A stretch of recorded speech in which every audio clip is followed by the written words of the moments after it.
Welcome to my YouTube channel HR educational hub मरमर छात्र छात्री सकल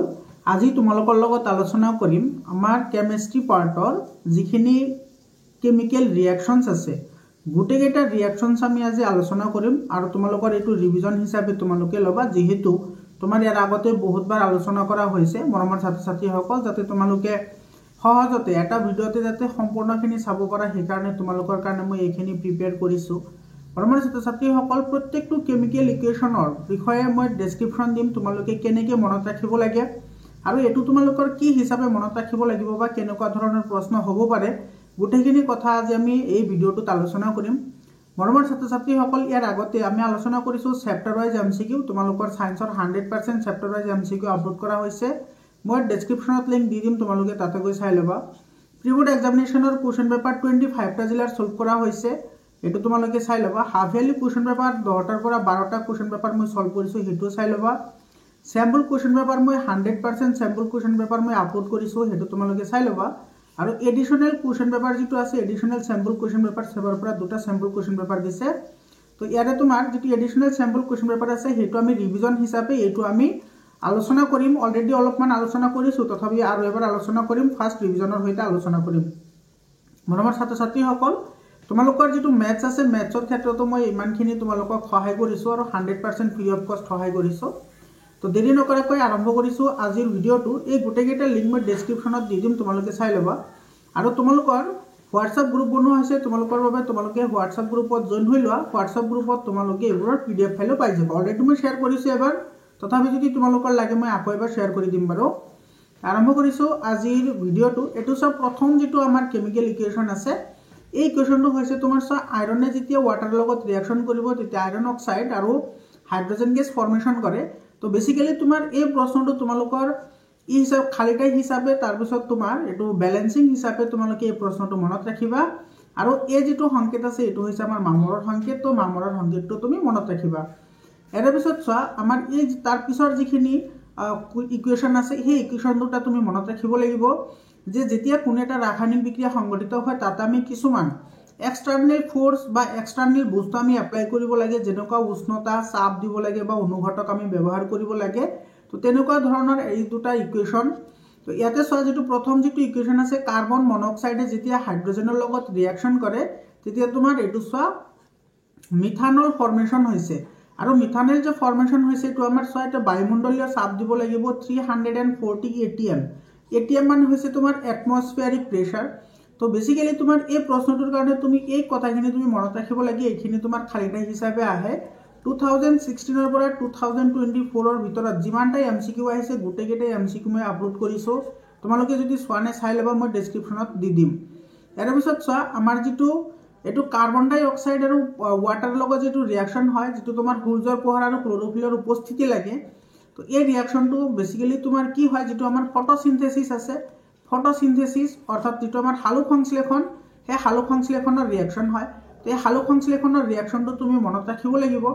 ইয়াতে তোমাৰ এটো ব্যালেন্সিংৰ কিন্তু কোৱেশ্চন এটো হ'ব পাৰে তো তোমালোকে ধুনিয়াকে এইবোৰ প্ৰেক্টিস কৰিবা আৰু তোমালোকৰ যদি PDF ফাইল লাগে গ্ৰুপত জয়েন হোৱা মই গ্ৰুপত শেয়াৰ কৰি দিম তোমালোকে এটো এবাৰ চাই লবা বহুত ইম্পৰ্টেন্ট হয় ইয়াৰ পিছৰটো চোৱা ইয়াৰ পিছত যেটো তোমাৰ সংযোজন বিক্ৰিয়া আছে চোৱা এই সংযোজন বিক্ৰিয়াৰ ইয়াতে যিবোৰ তোমাৰ কাৰ্যকলাপ আছে তোমালোকৰ সায়েন্সৰ যিমান কাৰ্যকলাপ আছে গুটেকেটা কাৰ্যকলাপ মই আগতে আপলোড কৰি থৈছো তোমালোকে কাৰ্যকলাপ চাই যাবা কাৰ্যকলাপৰ পৰা কিন্তু প্ৰশ্ন আহিব এৰ পিছত চোৱা তোমাৰ এই যেটো ৰিঅ্যাকশন আছে সেই ৰিঅ্যাকশনটো হৈছে যেতিয়া তোমাৰ ক্যালসিয়াম অক্সাইডে পানীৰ লগত বিক্ৰিয়া কৰে তেতিয়া হলে তোমাৰ ক্যালসিয়াম হাইড্ৰক্সাইড উৎপন্ন হয় যেহেতু তোমাৰ ইয়াতে দুটা বিক্ৰিয়ক পদাৰ্থ আছে আৰু এটা বিক্ৰিয়াজাত পদাৰ্থ উৎপন্ন হৈছে সেই কাৰণে এটো এটা তোমাৰ কি হয় সংযোজন বিক্ৰিয়া হয় আৰু এই বিক্ৰিয়াটো তোমাৰ প্ৰচুৰ পৰিমাণে হিট এনাৰ্জি প্ৰডিউস হয় সেই কাৰণে এটো এটা তোমাৰ তাপবৰ্জী বিক্ৰিয়াও হয় তো তোমালোকে এৰ ডেফিনেশন আছে সো দুটা বা ততোধিক বিক্ৰিয়ক পদাৰ্থ লগ হৈ মাত্ৰ এটা বিক্ৰিয়াজাত পদাৰ্থ উৎপন্ন হলে তাক সংযোজন বিক্ৰিয়া বুলি কোৱা হয় তো এটো ৰিঅ্যাকশন হৈ গল ইয়াৰ পিছত চোৱা এই যেটো ৰিঅ্যাকশন আছে আমাৰ মাৰ্বল যেটো গঠন হয় কেনেকে গঠন হয় তাৰ ওপৰত এই ৰিঅ্যাকশনটো হয় তো যেতিয়া আমাৰ ক্যালসিয়াম হাইড্ৰক্সাইড অৰ্থাৎ হিথিলিত চূন এই হিথিলিত চূনৰ লগত যেতিয়া কাৰ্বন ডাই অক্সাইডে বিক্ৰিয়া কৰিব তেতিয়া তোমাৰ ক্যালসিয়াম কাৰ্বনেট অৰ্থাৎ মাৰ্বল বুলি কোৱা হয় এটোৰ সাধাৰণ নাম হৈছে মাৰ্বল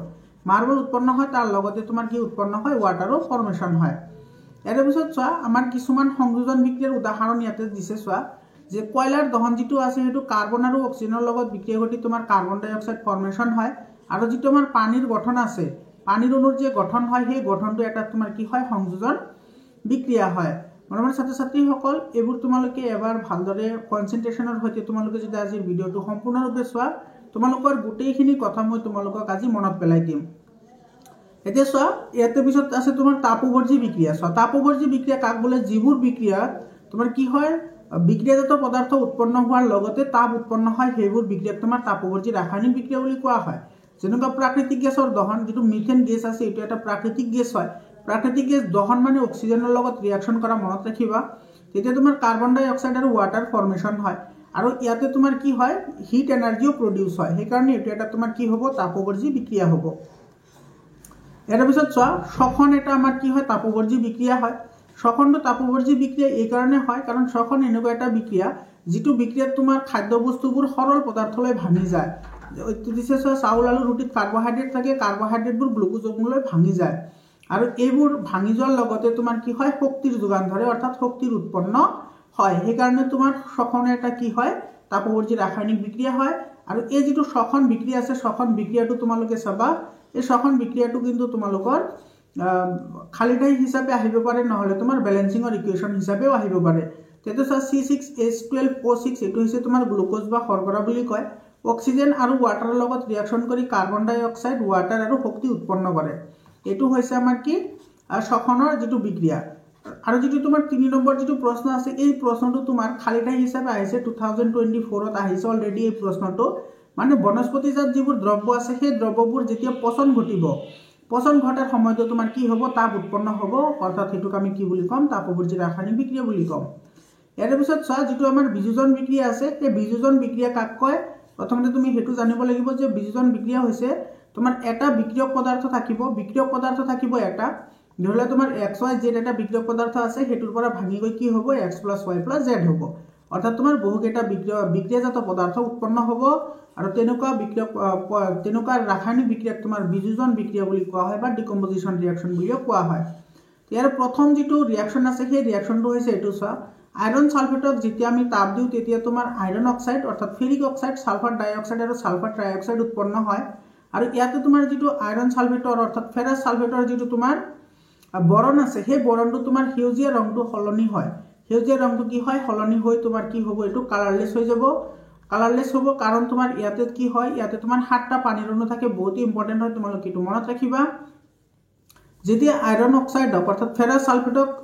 যেতিয়া ফেৰাছ সালফেটক তাপ দিয়া হয় তেতিয়া তোমাৰ ইয়াতে থকা 7টা পানীৰ অণু হেৰুৱাই যায় আৰু এটো ৰঙৰ পৰিৱৰ্তন ঘটে তাৰ পিছত এটো ফেৰিক অক্সাইড সালফাৰ ডাই অক্সাইড আৰু সালফাৰ ট্ৰাই অক্সাইডলৈ কি হয় বিযোজিত হৈ যায় তো ইয়াতে চোৱা এটা বিক্ৰিয়ক পদাৰ্থ আছে এটো আমাৰ বিক্ৰিয়ক পদাৰ্থ এটা আছে কিন্তু বিক্ৰিয়াজাত পদাৰ্থ আছে 3টা গতিকে এটো আমাৰ কি হ'ব বিযোজন বিক্ৰিয়া হ'ব আৰু যেহেতু ইয়াতে আমাৰ তাপ ইউজ কৰা হৈছে সেই কাৰণে এটো এটা তোমাৰ তাপীয় বিযোজন বিক্ৰিয়া হয় অৰ্থাৎ যিবোৰ বিক্ৰিয়া আমি তাপৰ সহায়ত সংগঠিত কৰো সেইবোৰ বিক্ৰিয়াক আমাৰ কি বুলি কোৱা হয় তাপীয় বিযোজন বিক্ৰিয়া বুলি কোৱা হয় মৰমৰ ছাত্ৰ ছাত্ৰীসকল ইয়াতে তুমি আৰু এটা কথা মনত ৰাখিব লাগিব যে ইয়াতে যে তোমাৰ সালফাৰ ডাই অক্সাইড গেছ যে তোমাৰ উৎপন্ন হৈছে এটো তুমি কেনেকে প্ৰুফ কৰিবা বা কেনেকে প্ৰমাণ কৰিবা তোমালোকে সকলে জানা যেটো সালফাৰ অৰ্থাৎ সালফাৰৰ কিন্তু আন এটা নাম আছে হেতু তোমাৰ গন্ধক বুলি কয় মনত ৰাখিবা সালফাৰক তোমাৰ গন্ধক বুলি কয় তো গন্ধকৰ যেটো গন্ধ মানে সালফাৰৰ যেটো গন্ধ হেতু তোমাৰ পচা কণীৰ দৰে হয় কিহৰ দৰে হয় পচা কণীৰ দৰে তো যেতিয়া তোমাৰ পচা কণীৰ দৰে আমি সেন্ট পাম তেতিয়া আমি নিশ্চিত হম যে এটা মান কি হৈছে সালফাৰৰ অক্সাইড সমূহ সৃষ্টি হৈছে অৰ্থাৎ সালফার ডাই অক্সাইড নহলে সালফার ট্রাই অক্সাইড গ্যাস কি হৈছে উৎপন্ন হৈছে তো তুমি এইখিনি কথা মনত ৰাখিবা ইয়াতে ইয়াৰ পিছত চোৱা ক্যালসিয়াম কাৰ্বনেটক এটো চোৱা এটো এটা বিযোজন বিক্ৰিয়া হয় ক্যালসিয়াম কাৰ্বনেটক তাপ দিলে তোমাৰ ক্যালসিয়াম অক্সাইড আৰু কাৰ্বন ডাই অক্সাইড উৎপন্ন হয় এটো এটা তাপ দিলে যেহেতু তোমাৰ এই বিক্ৰিয়াটো সংঘটিত হয় সেই কাৰণে এটো তাপীয় বিযোজন বিক্ৰিয়া বুলি কোৱা হয় মৰমৰ ছাত্ৰ ছাত্ৰীসকল তাপৰ দ্বাৰা যিবোৰ বিযোজন বিক্ৰিয়া সংঘটিত হয় সেইবোৰকে তাপীয় বিযোজন বিক্ৰিয়া বুলি কোৱা হয় অলপ আগতে মই কলো আৰু এই যেটো বিক্ৰিয়া আছে সেই বিক্ৰিয়াটো কিন্তু তোমাৰ কি কৰা হয় এতে যেটো তোমাৰ ক্যালসিয়াম অক্সাইড আছে হেতু তোমাৰ প্ৰাচুন বুলি কোৱা হয় আৰু এই যেটো বিক্ৰিয়া আছে এই ৰাসায়নিক বিক্ৰিয়াটো আমাৰ কি কৰা হয় এটো শিল্প উদ্যোগ বা তোমাৰ যে সিমেন্ট উদ্যোগ যে আছে তাতে আমি এই বিক্ৰিয়াটো ব্যৱহাৰ কৰো এটো সব সিমেন্ট উদ্যোগত ব্যৱহাৰ কৰা হয় লগতে শিল্প উদ্যোগতো ব্যৱহাৰ কৰা হয় মৰমৰ ছাত্ৰ ছাত্ৰীসকল তোমালোকৰ ভিডিওটো কেনেকুৱা লাগিছে তোমালোকে কমেন্ট কৰি জনাবা আৰু যদি ভিডিওটো হেল্পফুল মনত হয় তেতিয়াহলে কমেন্ট এটা কৰিবা লগতে তোমাৰ বন্ধুবৰ্গৰ সৈতে শেয়াৰ কৰিবা ইয়াৰ পিছত চোৱা ইয়াতে যেটো তোমাৰ কাৰ্যকলাপ আছে তোমালোকক আগতেও কৈছো গোটেইকেইটা কাৰ্যকলাপ মই অলৰেডি ডিসকাশন কৰিছে তোমালোকে কাৰ্যকলাপবোৰ চাই লবা কাৰ্যকলাপবোৰ ইম্পৰ্টেন্ট হয় ইয়াৰ পিছত চোৱা যেতিয়া আমি লেড নাইট্ৰেটক তাপ দিম তেতিয়া হলে তোমাৰ কি হ'ব লেড নাইট্ৰেটক তাপ দিলে তোমাৰ তাতে এটা কি হয় মুগা বৰণীয়া ধোঁৱা নিৰ্গত হয় আৰু এই নিৰ্গত হোৱা যেটো কালাৰ বা হে নিৰ্গত হোৱা যেটো গেছ এটো হৈছে তোমাৰ নাইট্ৰজেন ডাই অক্সাইড তো এই নাইট্ৰজেন ডাই অক্সাইডৰ যেটো বৰণ হেটো তোমাৰ কি হয় মুগা বৰণৰ হয় নেকি তোমাৰ ব্ৰাউন ৰেডিশ হয় তেতে চা যেটো লেড নাইট্ৰেট আছে লেড নাইট্ৰেটক তাপ দিলে তোমাৰ কি হয় লেড অক্সাইড নাইট্ৰজেন ডাই অক্সাইড আৰু অক্সিজেন উৎপন্ন হয় যেহেতু এটো তোমাৰ তাপৰ দ্বাৰা সংগঠিত হয় গতিকে এই বিক্ৰিয়াটো আমি তাপীয় বিযোজন বিক্ৰিয়া বুলিও ক'ব পাৰো ইয়াৰ পিছত চোৱা তোমাৰ এই যেটো বিক্ৰিয়া আছে কাৰ্যকলাপ আছে এই কাৰ্যকলাপটোৰ ওপৰত তুমি মনত ৰাখিবা পানীৰ বিদ্যুৎ বিশ্লেষণৰ সময়ত যেটো তোমাৰ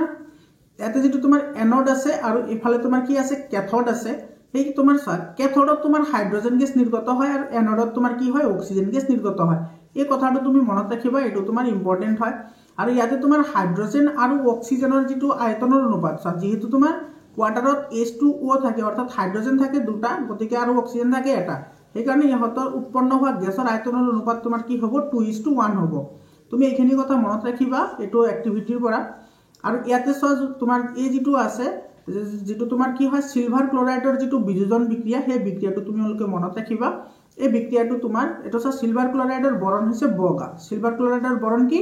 বগা হয় আৰু এটো যেতিয়া আমি চিনামাটিৰ পাত্ৰত থালত ৰাখি অলপ সময়ৰ কাৰণে আমি সূৰ্যৰ পোহৰত ৰাখি দিম তেতিয়া হলে তোমাৰ সিলভাৰ ক্লোৰাইডটো তোমাৰ কি হ'ব সিলভাৰ আৰু ক্লোৰিনলৈ বিযোজিত হ'ব আৰু সিলভাৰ আৰু ক্লোৰিনলৈ বিযোজিত হোৱাৰ লগে লগে সিলভাৰ ক্লোৰাইডৰ যেটো বগা বৰণ আছে এই বগা বৰণটো তোমাৰ কি হৈ যাব মটিয়ালৈ পৰিৱৰ্তন হ'ব অৰ্থাৎ গ্ৰে কালাৰ হৈ যাব এতে চোৱা ধুনিয়াকে দিয়া আছে তুমি এই ৰিঅ্যাকশনটো চাবা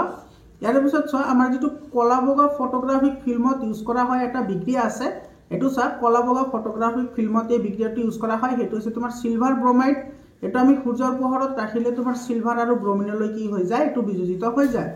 এটো যেহেতু তোমাৰ সূৰ্যৰ পোহৰৰ পৰা তাপ গ্ৰহণ কৰিছে সেই কাৰণে এটো তোমাৰ তাপগ্ৰাহী বিক্ৰিয়া বুলিও কোৱা হয় লগতে এটো এটা বিযোজন বিক্ৰিয়াও হয় মনত ৰাখিবা তাপগ্ৰাহী বিক্ৰিয়া লগতে বিযোজন বিক্ৰিয়াও হয় ইয়াতে দিছে চোৱা যিবোৰ বিক্ৰিয়া তোমাৰ তাপ পোহৰ বা বিদ্যুৎ শক্তিৰ প্ৰয়োজন হয় যিবোৰ শক্তি শোষিত হয় তেনেকুৱা বিক্ৰিয়াকে তোমাৰ তাপগ্ৰাহী বিক্ৰিয়া বুলি কোৱা হয়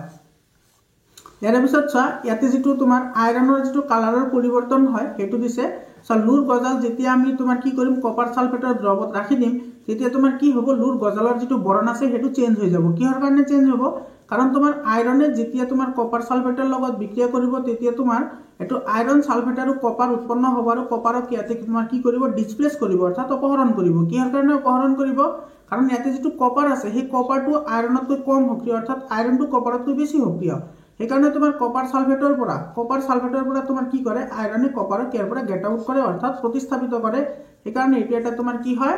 প্ৰতিস্থাপন বিক্ৰিয়া হয় মনত ৰাখিবা যিবোৰ বিক্ৰিয়াৰ তোমাৰ অধিক সক্ৰিয় মৌল এটাই কম সক্ৰিয় মৌলক তাৰ যৌগৰ পৰা অপহৰিত কৰে তাকে তোমাৰ প্ৰতিস্থাপন বিক্ৰিয়া বুলি কোৱা হয় বা অপহৰণ বিক্ৰিয়া বুলি কোৱা হয় তো ইয়াতে তোমাৰ এটো এনেদৰে মনত ৰাখিবা এটো অপহৰণ বিক্ৰিয়াৰ উদাহৰণ ইয়াতে চোৱা আয়ৰনে যেতিয়া কপাৰ সালফেটৰ লগত ৰিঅ্যাকশন কৰিব আয়ৰন সালফেট আৰু কপাৰ ডিসপ্লেস হ'ব অৰ্থাৎ কপাৰ প্ৰতিস্থাপিত হ'ব আৰু এই বিক্ৰিয়াত যেহেতু তোমাৰ কপাৰ সালফেট দ্ৰৱৰ পৰা কপাৰ মৌলটোক অপহৰিত কৰিছে সেই কাৰণে এটো অপহৰণ বিক্ৰিয়া বুলি জনা যায় ইয়াৰ পিছত চোৱা তোমাৰ ইয়াতে যিকেইটা তোমাৰ ৰিঅ্যাকশন দিয়া আছে এটা হৈছে আয়ৰন এটা জিংক আৰু এটা হৈছে লেড এই তিনিওটাৰ ক্ষেত্ৰত তোমাৰ কি হ'ব প্ৰতিস্থাপন বিক্ৰিয়া সংঘটিত হ'ব আৰু তোমাৰ আয়ৰন জিংক আৰু লেড এই তিনিওটা তোমাৰ কি হয় কপাৰতকৈ বেছি সক্ৰিয় হয় এই তিনিওটা কপাৰতকৈ বেছি সক্ৰিয় সেই কাৰণে কপাৰক অপহৰিত কৰিব পাৰিছে ইয়াতে চোৱা জিংকে যেতিয়া তোমাৰ কপাৰ সালফেটৰ লগত বিক্ৰিয়া কৰিব তেতিয়া জিংক সালফেট আৰু কপাৰ উৎপন্ন হ'ব আয়ৰনে লেডে যেতিয়া তোমাৰ কপাৰ ক্লোৰাইডৰ লগত বিক্ৰিয়া কৰিব তেতিয়া কপাৰ ক্লোৰাইড লেড ক্লোৰাইড আৰু তোমাৰ কি হ'ব কপাৰ উৎপন্ন হ'ব এটো মনত ৰাখিবা ইয়াতে দিছে চোৱা জিংক লেড কপাৰতকৈ অধিক সক্ৰিয় সেই কাৰণে ইহতে কপাৰক কি কৰিব পাৰিছে অপহৰিত কৰিব পাৰিছে ইয়াৰ পিছত চোৱা এই যেটো পৰীক্ষা আছে এটো হৈছে তোমাৰ এক্টিভিটি তোমাৰ যেটো দিয়া আছে এটো হৈছে তোমাৰ দ্বি অপহৰণ বিক্ৰিয়াৰ এটা উদাহৰণ হয় দ্বি অপহৰণ বিক্ৰিয়া মানে এটো আমি অদক্ষেপণ বিক্ৰিয়া বুলি জানো এটো তাৰ মানে যিবোৰ বিক্ৰিয়াত তোমাৰ অদক্ষেপ হিচাপে বিক্ৰিয়াজাত পদাৰ্থ উৎপন্ন হ'ব হেবোৰক অদক্ষেপণ বিক্ৰিয়া বুলি কোৱা হয় আৰু যিবোৰ বিক্ৰিয়াত তোমাৰ বিক্ৰিয়ক পদাৰ্থবোৰৰ মাজত তোমালোকে ইয়াতে মিষ্টেক কৰা ডেফিনেশন লিখোতে এটো মনত ৰাখিবা যে যিবোৰ বিক্ৰিয়াত তোমাৰ বিক্ৰিয়ক পদাৰ্থৰ মাজত তোমাৰ কি ঘটিব আয়নৰ বিনিময় ঘটিব তাকে আমি কি বুলি কম দ্বি অপহৰণ বিক্ৰিয়া বা ডাবল ডিসপ্লেসমেন্ট ৰিঅ্যাকশন বুলি কম তো ইয়াতে চোৱা তোমাৰ দিয়া আছে কি সোডিয়াম সালফেট তো মই এটো ভাঙি তোমালোকক দেখুৱাই দিছো এটা চোৱা যেটো সোডিয়াম আছে সোডিয়ামটো তোমাৰ কি হয় ক্যাটায়ন হয় আৰু যেটো সালফেট আছে সালফেটটো তোমাৰ কি হয় এনায়ন হয় সালফেটটো হৈছে এনায়ন এতে তোমাৰ বেৰিয়ামটো তোমাৰ কি হয় ক্যাটায়ন হয় আৰু ইফালে তোমাৰ যেটো ক্লোৰিন আছে সেই ক্লোৰিনটো তোমাৰ কি হয় এনায়ন হয় তো ইয়াতে চোৱা যেহেতু সালফেটৰ ভ্যালেন্সি 2 হয় এতে তোমাৰ বেৰিয়ামৰ ভ্যালেন্সি 2 হয় আৰু ইফালে ক্লোৰিনৰ ভ্যালেন্সি 1 হয় আৰু সোডিয়ামৰ ভ্যালেন্সিও তোমাৰ কি হয় 1 হয় এতে চোৱা সোডিয়ামটো পজিটিভ আছে সেই কাৰণে ই তোমাৰ কি কৰিছে নিগেটিভৰ লগত আহিছে এতিয়া তুমি ক'ব পাৰা যে নিগেটিভৰ লগত কিয় আহিল কাৰণ তোমাৰ যেটো তোমাৰ ধনাত্মক আধান সদায় তোমাৰ কি কৰে ঋণাত্মক আধানক আকৰ্ষণ কৰে এটো তোমালোকে জানাই আৰু যেহেতু তোমাৰ দুটাৰে যোজ্যতা সেম আছে সেই কাৰণে তোমাৰ কি কৰিছে সোডিয়ামটো ক্লোৰিনৰ লগত আহিছে বুজি পাইছা ইয়াতে তোমাৰ তো এটোৰ লগত আহিব পাৰিলে হয় কিন্তু এটোৰ লগত আহা নাই এটো সালফেটৰ লগত কাৰণ তোমাৰ ইয়াতে যোজ্যতা সেম নাই আৰু এটো চোৱা এতে তোমাৰ সালফেট আছে আৰু ইফালে তোমাৰ কি আছে বেৰিয়াম আছে দুটাৰ যোজ্যতা সেম আছে আৰু এটো আছে তোমাৰ নেগেটিভ এটো আছে পজিটিভ সেই কাৰণে তোমাৰ বেৰিয়াম সালফেট ফৰ্মেশন হৈছে বুজি পাইছানে তো সেই কাৰণে এটো যেহেতু তোমাৰ চাইতে পজিটিভ টু নেগেটিভ আয়নৰ লগত আহিছে আৰু ইয়াৰে নেগেটিভ টু ইয়াৰ পজিটিভ আয়নৰ লগত আহিছে অৰ্থাৎ আয়নৰ কি হৈছে এক্সচেঞ্জ হৈছে অৰ্থাৎ বিনিময় হৈছে সেই কাৰণে এটো তোমাৰ কি বুলি কোৱা হয় তোমাৰ এটো ডাবল ডিসপ্লেসমেন্ট ৰিঅ্যাকশন বুলি কোৱা হয় বা এটো দ্বি অপহৰণ বিক্ৰিয়া বুলি কোৱা হয় তেতে সোডিয়াম সালফেট আৰু বেৰিয়াম ক্লোৰাইডৰ মাজত বিক্ৰিয়া ঘটি বেৰিয়াম সালফেট আৰু সোডিয়াম ক্লোৰাইড উৎপন্ন হয় এটো এটা দ্বি অপহৰণ বিক্ৰিয়া হয় আৰু এতে যেটো বেৰিয়াম সালফেট আছে বেৰিয়াম সালফেটৰ বৰণ হৈছে বগা আৰু এটোৰ স্টেট হ'ব তোমাৰ সলিড এটো হ'ব সলিড কাৰণ এটো প্ৰেসিপিটেট হয় আৰু প্ৰেসিপিটেটক সদায় তোমাৰ এনেকুৱা ডাউনৱাৰ্ড এটা সাইনৰ দ্বাৰা বুজোৱা হয় ডাউনৱাৰ্ড সাইন ঠিক আছে তলফালে আৰু প্ৰেসিপিটেট সদায় তোমাৰ কি হয় সলিড বুলি কনসিডাৰ কৰা হয় এৰ পিছত চোৱা তোমাৰ এই যেটো ৰিঅ্যাকশন আছে এক্টিভিটি আছে এই এক্টিভিটিটো তোমাৰ বহুত ইম্পৰ্টেন্ট হয় এতে তোমাৰ কি কৈছে চোৱা এতে তোমাৰ লেড নাইট্ৰেটৰ কথা কৈছে তো তুমি লেড নাইট্ৰেট লোৱা NO3 আৰু ইফালে আহিব 2 তাৰ লগত তুমি যোগ কৰা পটাছিয়াম আয়োডাইড তো তেতিয়া হলে উৎপন্ন হ'ব কি তোমাৰ লেড আয়োডাইড উৎপন্ন হ'ব লগতে তোমাৰ পটাছিয়াম নাইট্ৰেট উৎপন্ন হ'ব এতে তোমাৰ যেটো এই লেড আয়োডাইড আছে এই লেড আয়োডাইডৰ যেটো বৰণ হেতু হৈছে তোমাৰ ইয়েলো ঠিক আছে আৰু এইটো তোমাৰ কি হ'ব প্ৰেসিপিটেট ফৰ্মেশন হ'ব এটো তোমাৰ কি হ'ব প্ৰেসিপিটেট অৰ্থাৎ এটো অদক্ষেপ উৎপন্ন হ'ব এটো তোমাৰ অদক্ষেপ বিক্ৰিয়াৰ লগতে এটো এটা তোমাৰ দ্বি অপহৰণ বিক্ৰিয়াও হয় এটো তুমি মনত ৰাখিবা এটো কিন্তু বহুত ইম্পৰ্টেন্ট হয় ঠিক আছে দ্বি অপহৰণ বিক্ৰিয়া হয় ইয়াৰ পিছত চোৱা জাৰণ আৰু বিজাৰণক একেলগে ৰেডক্স বিক্ৰিয়া বুলিও কোৱা হয় অৰ্থাৎ তোমাৰ কোনো এটা বিক্ৰিয়াত কোনো পদাৰ্থ যদি অক্সিজেন গ্ৰহণ কৰে বা হাইড্ৰোজেন এৰি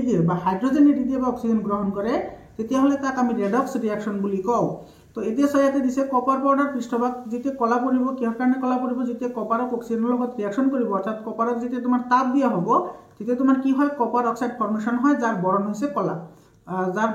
কি কলা ব্ল্যাক হয় আৰু সেই কাৰণে তোমাৰ পাত্ৰৰ তলতো তোমাৰ কি দেখা যায় কলা পৰা দেখা যায় আৰু তোমাৰ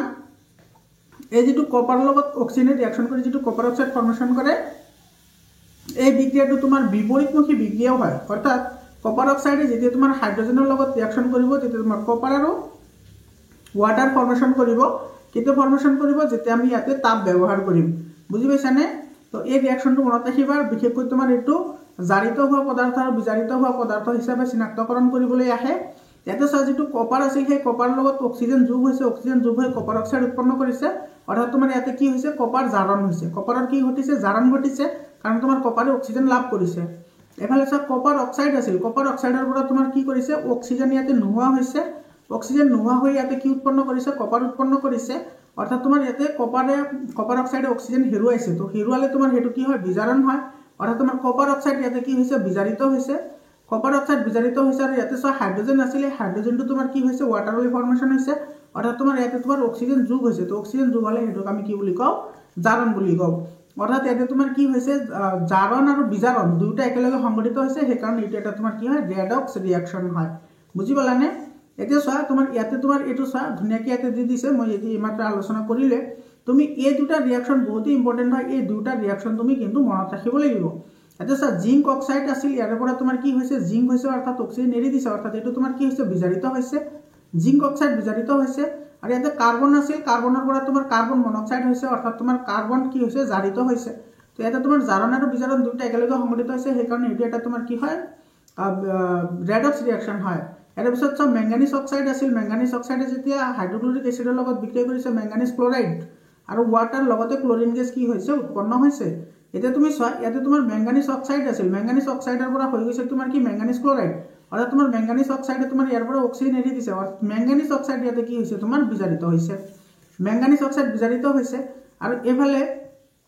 এইটো তোমাৰ হাইড্ৰজেন ক্লৰাইড যিটো আছে অৰ্থাৎ হাইড্ৰক্লৰিক যিটো এচিড আছে ইয়াৰ পৰা তোমাৰ হাইড্ৰজেনটো নোহোৱা হৈছে, হাইড্ৰজেন নোহোৱা হৈ ক্লৰিন উৎপন্ন হৈছে, অৰ্থাৎ হাইড্ৰজেন এৰি দিছে। তো হাইড্ৰজেন এৰি দিয়াটো তোমাৰ কি হয় জাৰণ হয়, হাইড্ৰজেন এৰি দিয়াটো কি হয় জাৰণ হয়। গতিকে ইয়াতে তোমাৰ এইটো এটা কি হ'ব ৰেডক্স ৰিয়াকশ্যন হ'ব। ইয়াৰ পিছত চোৱা এই যিটো ৰিয়াকশ্যন আছে এই ৰিয়াকশ্যনটো তোমাৰ বহুতেই ইম্পৰ্টেণ্ট হয়। যেতিয়া তোমাৰ ক্ষাৰকে ধাতুৰ লগত বিক্ৰিয়া কৰে তেতিয়াও কিন্তু তোমাৰ হাইড্ৰজেন গেছ কি হয় নিৰ্গত হয়। আৰু এইটো তোমাৰ ছডিয়াম জিংকেট, এইটো তুমি মনত ৰাখিবা Na2 এইটো ZnO2, এইটোৰ নাম হৈছে ছডিয়াম জিংকেট। এইটো এটা ধাতৱ লৱণ হয়। কি লৱণ হয়? ধাতৱ লৱণ, কাৰণ এইটো তোমাৰ ছডিয়াম আছে, তো ধাতুৰ লগত এইটো তোমাৰ জিংকেট আহিছে, সেইকাৰণে এইটো তোমাৰ কি হ'ব ধাতৱ লৱণ হ'ব, যাৰ নাম হৈছে ছডিয়াম জিংকেট। এইটো তুমি মনত ৰাখিবা।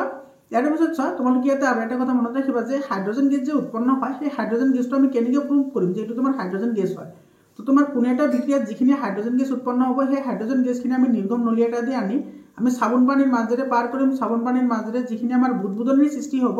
সেই বুদবুদনিখিনিৰ ওচৰত আমি এটা কি কৰিম জ্বলি থকা কেণ্ডেল এটা আনিম বা জ্বলি থকা মমবাতি এডাল আনিম। যদি সেইটো পপ চাউণ্ডেৰে জ্বলি উঠে, পপ চাউণ্ডেৰে জ্বলি উঠিলে সেইটো আমি কি ক'ম যে নিশ্চিত হ'ম যে ইয়াতে তোমাৰ কি আছে হাইড্ৰজেন গেছ আছে। কাৰণ তোমাৰ পপ চাউণ্ডেৰে জ্বলি উঠা যিটো তোমাৰ ধৰ্ম সেইটো কেৱল তোমাৰ হাইড্ৰজেন গেছৰে আছে। এইটো তোমালোকে ক্লাছ 8তো পঢ়ি আহিছা। মৰমৰ ছাত্ৰ ছাত্ৰীসকল এইখিনি লৈ হৈ গ'ল আমাৰ। ইয়াৰ পিছত চোৱা ধাতৱ